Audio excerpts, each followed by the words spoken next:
రెండో రోజుకి చేరుకుంది. ఎమ్మెల్యేలు ఎమ్మెల్సీలు నిన్నటి ఆడుతున్నారు, ఈ రోజు మంత్రులు కూడా ఆడుతున్నారు. మనతో పాటు గూడూరు ఎమ్మెల్యే గారు ఉన్నారా సార్, ఎలా అనిపిస్తుంది ఈ కార్యక్రమం? అమ్మ బ్రహ్మాండంగా ఉంది.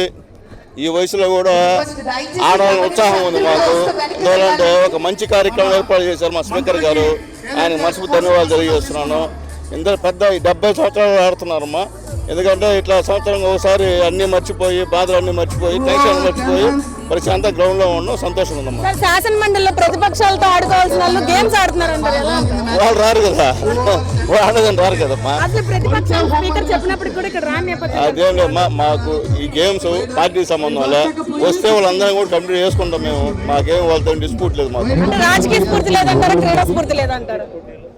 అది వాళ్ళు తెలియదమ్మా. మాకు క్రికెట్ ఆడతాం. సో ముఖ్యంగా చూసారు కదా, గేమ్స్ కి సంబంధించి రాజకీయ స్ఫూర్తి, క్రీడా స్ఫూర్తి అని లేకుండా అందరికీ సంబంధించి స్పీకర్ అందరి ముందు అనౌన్స్ చేశారు. వారు రాలేదు, వారిని ఇక్కడ ఆడుకుందామంటే రాలేదు అని చెప్పడం కూడా జరిగింది. ఇది ఇక్కడ పరిస్థితి. వీడియో జర్నలిస్ట్ పవన్ తో బిందు, వైకే న్యూస్, విజయవాడ.